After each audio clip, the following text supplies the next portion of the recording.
Mga kapuso, huli kampo sa Caloocan, sugatan ang isang babae matapos hablutin ng riding in tandem ang kanyang cellphone. Nakaladkad pa ang biktima habang tumataka sa mga suspect. Balitang hatid ni James Agustin. Naglalakad ang isang babae habang gamit ang kanyang cellphone sa 9th Street, Caloocan mag-alas 9:30 ng gabi nitong Sabado.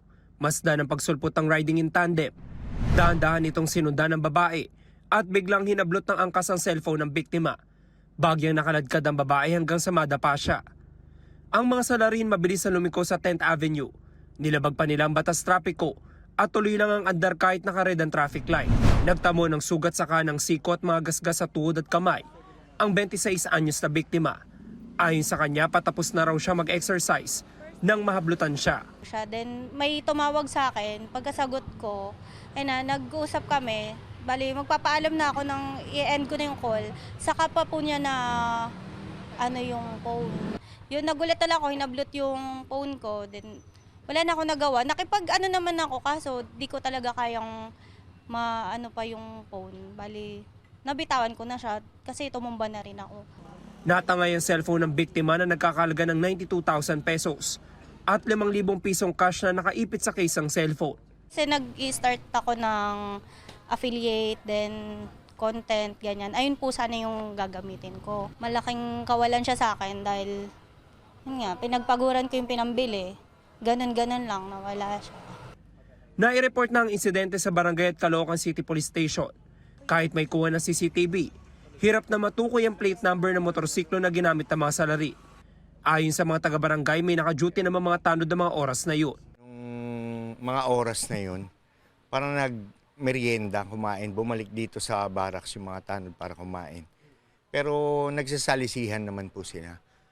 Actually, dun sa mismong City Hall sila umiikot dahil maraming tao po dun. Noong nakaraang linggo, isang lalaki rin daw na nag-exercise ang nahablutan ng cellphone sa 8th Street.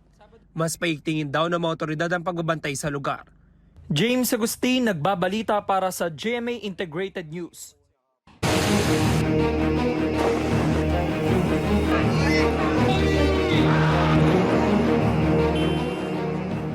Kinumpirma ni Pangulong Bongbong Marcos at ang Philippine Embassy in Israel na isang Pinay ang nasawi sa Israel sa gitna ng pag-atake roon ng Iran. Yung kauna-unahang nasawi ay Pilipino, isang caregiver na nagngangalan na Mary Ann Velasquez de Vera. Hinahatid niya, pero unfortunately, dahil on the way, nadaganan sila nung impact ng missile.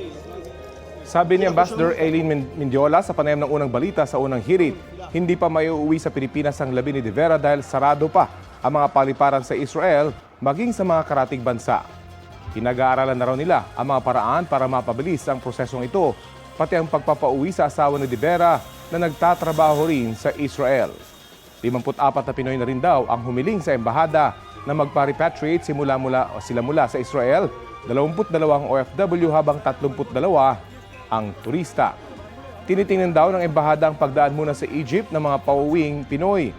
Pero delikado pa raw ito dahil mahaba ang biyahe at may mga military base na daraanan. Sa panayam naman ng Super Radio DZBB kay Philippine Ambassador in Iran Roberto Manalo, may mahigit 800 Pinoy sa Iran pero nasa 50 lang daw sa kanila ang OFW. Sa mga OFW, mailan na rin daw na humiling na magpa-repatriate. Wala pa raw silang natatanggap na impormasyon kaugnay sa Pilipinong casualty ng tensyon doon. Patuloy daw na makikipag-ugnayan ng embahada sa mga Pinoy roon.